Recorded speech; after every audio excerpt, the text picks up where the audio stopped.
Naisip nyo ba kung bakit parang wala nang katapusan yung mga awayan sa lupa dito sa atin sa Pilipinas?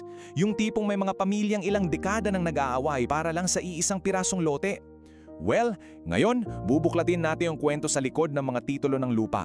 At maniwala kayo, isa tong kasaysayang sobrang komplikado, magulo, at punong-puno ng emosyon. So, yan nga yung malaking tanong. Bakit ba ganito?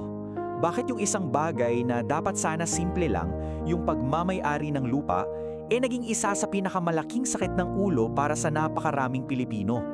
Tara, samahan niyo ako, alamin natin yung mga sagot. Okay, para mas maintindihan natin yung gulo ngayon, kailangan nating mag-time travel pabalik sa simula. Kasi, yung mga problemang to, hindi naman to basta na lang sumulpot eh. Ang mga ugat nito, sobrang lalim, nakabaon sa mahigit isang siglong kasaysayan. So dito na tayo magsisimulang maghukay sa pinakaugat ng lahat. At dito natin malalaman yung medyo ironic na kwento. Kung paano yung isang sistema na ang ganda sana ng intensyon para ayusin ng lahat, siya pa pala yung nagpapalala ng sitwasyon. Tingnan natin tong dalawang panahon. Nung panahon ng mga Espanyol, simple yung sistema, oo, pero sobrang hindi patas. Ilan lang yung mga mayayaman at ang simbahan ang may-ari ng lupa. Yung karaniwang Pinoy, magsasaka lang sa lupang kahit kailan hindi magiging kanila. Tapos dumating yung mga Amerikano, may dala silang solution, isang sistema na nangangako ng patas na pagmamay-ari para sa lahat. Ang ganda pakinggan, di ba? Pero ang ginawa lang nila ay ipinatong yung bagong sistema sa luma at magulo ng sitwasyon. Diyan nagsimula yung problema. At ito yung naging pangako ng Torrens Title System. Simple lang dapat, isang titulo, isang may-ari, at garantisado pa ng gobyerno.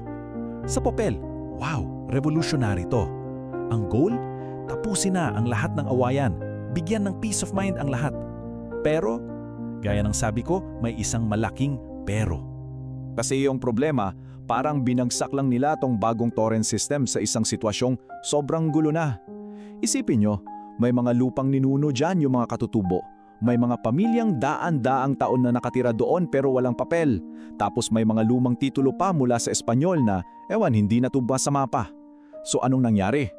Dahil sa bagong batas, yung mga lehitimong nakatira doon, sila pa yung biglang nawalan ng arapatan. Bakit? Kasi wala silang papel na may pakita. Ayan, at dito talaga nag-uugat ang lahat. Perfectong analogy na to eh. Yung solusyon ng mga Amerikano, parang nagpintura ka lang ng pader na may lamat na. Ang ganda tingnan sa labas, pero yung pundasyon, marupok pa rin. Hindi inaayos yung ugat ng problema, tinakpan lang. So anong nangyayari sa pader na may lamat na tinakpan lang ng pintura? Siyempre, paglipas ng panahon, lumalaki yung mga bitak at yan mismo ang nangyari. Ngayon, tingnan natin kung ano na ang itsura ng mga bitak na yan sa panahon natin. Ano yung epekto ng depektibong pundasyon na yan sa buhay natin ngayon? Okay, may tatlong pangunahing problema tayo ngayon pagdating sa titulo. Una, yung tinatawag na overlapping titles. Paano to? Dalawang tao may hawak na opisyal na titulo para sa iisang lupa. Pangalawa, mga peking dokumento. Grabe, may mga sindikato talagang gumagawa nito.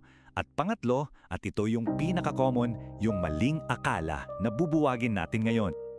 Okay, pakinggan nyo to ng mabuti at ulitin natin para super linaw. Ang tax declaration ay patunay lang na nagbabayad ka ng buwis para sa isang property. Hindi po ito titulo. Hindi ito katibayan ng pagmamay-ari.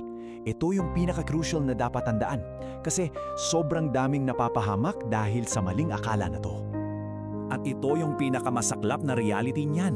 Isipin mo, 40 taon kayong nagsasaka sa lupa, inalagaan nyo. Taon-taon kayo nagbabayad ng buwis, tapos isang araw, may darating na developer na may hawak na titulo torrents. At sa mata ng batas, yung titulo ang mananalo. Yung 40 taon nyo, lahat ng binayad nyo, balewala. Dito mo makikita kung gaano kahalaga ang tamang dokumento. Okay, so hindi lang to tungkol sa mga papeles at batas, di ba? Ngayon, pag-usapan natin yung human cost ng lahat ng to. Kasi sa likod ng bawat kaso, may mga totoong buhay at kabuhayan na nasisira. Hindi to kwento ng papel, kwento to ng mga pangarap na nawawasak. Eto, isang data point na nakakagulat. Isipin nyo to ha, sa bawat 10 kasong sibil na isinasampa sa mga korte natin, 3 doon ay away sa lupa. 30%. Ganon kalaki, Ganun kabigat ang dinadala ng problemang to sa ating justice system. At kung akala nyo yun na yung malala, ito pa. Yung mga kasong yon, hindi yan natatapos sa isang taon. Ang isang away sa lupa pwedeng umabot ng 10, 20 hanggang 30 taon. Grabe, isang buong henerasyon na yon. Sabi nga nila, justice delayed is justice denied, di ba? Para mas makita nyo, tingnan nyo tong graph. Yung unang bar, yan yung average na tagal ng isang normal na kasong sibil, mga 2 hanggang 5 taon. Ngayon, tingnan nyo yung pangalawang bar. Yan ang away sa lupa. Ang laki ng agwat, no? Dekada kang maghihintay. Isang malaking pag-aaksaya ng oras, pera, at honestly, ng buhay. At ito siguro yung pinakamalungkot sa lahat. Kahit ngayon, milyon-milyong parsela ng lupa sa buong bansa ang wala pa ring titulo. Ang ibig sabihin niyan, milyong-milyong pamilya ang nabubuhay sa isang legal limbo. Yung parang nakalutang lang sila, walang kasiguraduhan, hindi nila magamit ng husto yung ari-arian na dapat sana sa kanila. At para malinaw, hindi lang to problema sa probinsya ha. Apektado ang buong bansa. Mula sa mga matagal ng issue sa Hacienda Luisita hanggang sa pakikipaglaban ng mga katutubo para sa kanilang ancestral land sa Mindoro at kahit dito sa gitna ng Metro Manila na mismong mga siyudad tulad ng Taguig at Makati nag-aaway din ng maraming taon dahil sa lupa. Mula magsasaka hanggang mayor, lahat apektado. Isa to ang pambansang krisis. So dito tayo magtatapos sa isang tanong na medyo nakakabahala. Kung yung mismong titulong garantisado ng gobyerno, yung dapat sana ay pinal na salita sa pagmamay-ari, ay hindi pala sapat at minsan nagiging sanhi pa ng gulo, ano na lang pala? Ano yung tunay na dasihan ng pagmamay-ari? Yan ang tanong na hanggang ngayon patuloy pa rin nating hinahanap ng malinaw na sagot.